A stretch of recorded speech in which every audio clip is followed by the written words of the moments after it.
Hello and welcome to Deaf Mute Studio. It's that time to take you on a very short but wonderful journey to the bowels of the IMDb 1-star user review section. In this review, I've found some of the best 1-star reviews for one of my favourite Danny Boyle films, 28 Days Later. Let's have it! 5, 4, 3, 2, 1, 0. Cliche boring and very overrated.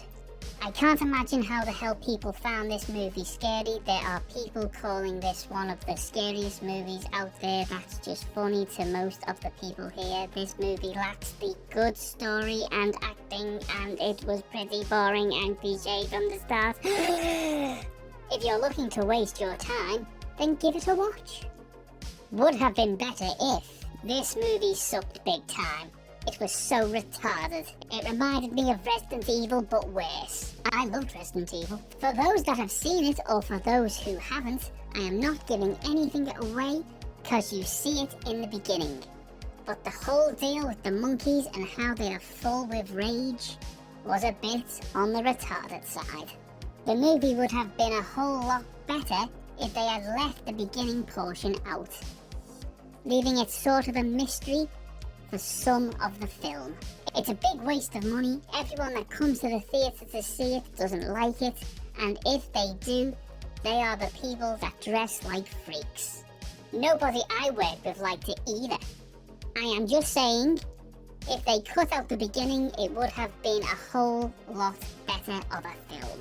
Wait to rent it if you want to see it, then you won't have blown a whole load of money at the theatre. What a damn bad movie. What a damn bad movie.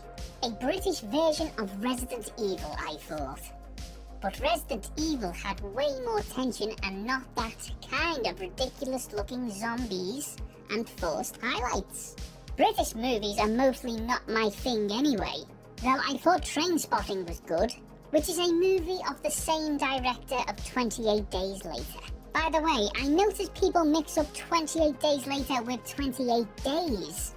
Those are completely different movies. An annoying pile of rubbish. This movie has the feel of a low budget, transparently contrived, amateurish, made for video piece of garbage.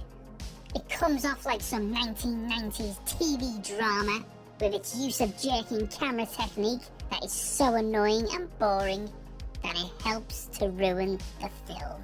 Not that there are any other aspects of this POS that are redeeming.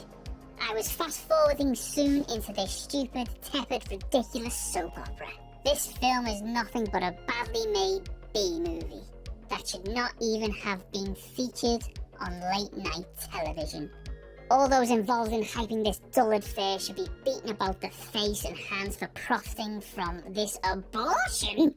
Bored to death! I never walk out of movies, at least not until I try to watch this one.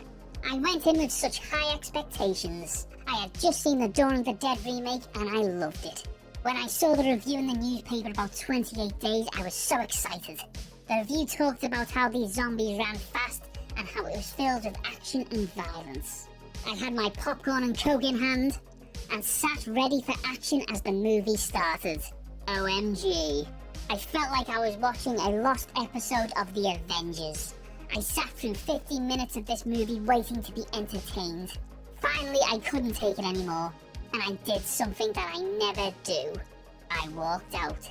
One of the worst movies ever. Awful. I don't want to invest any more time into this movie by writing a lengthy review, but I feel it is my duty to warn everyone I can. If I can only save one person, this movie is just terrible. My favourite is the scene with dozens of dead bodies piled up in a church and you hear one fly buzzing around. The dialogue is stupid, the plot sucks. If you like movies like The Cube, you may like this one. It's very similar. Otherwise, run away! I watched it because the CD was so bad. The Times gave away a 10-minute preview CD of this movie, and what I saw on that was so awful I thought it was a joke. I went to see the movie and it was just as bad. Firstly, in an NHS hospital, The patient's possessions are put in a bag that is put under the patient's trolley, but he can't find them. Next, he smashes a plastic fascia of a Pepsi machine and gets a can out. But behind the fascia is a solid steel panel. There is no way to get a drink out. Later, he sees Manchester off in the distance, which is on fire. A fire that large, think Dresden in World War II, would create gale force winds and smoke that would not rise vertically as it does here. But best of all, a large city is in flames and producing smoke. The sky is blue. If you like bad movies you can laugh at, then try this one. But if you like your movies remotely believable, then skip it. So which review was your favourite? Did you agree with any of them? Did you prefer Resident Evil? Do you dress like a freak? Do you confuse 28 Days with 28 Days Later? Let me know on social media and the comments section below. Please like the video and subscribe to the channel. But most of all, thanks for watching. Ta-da.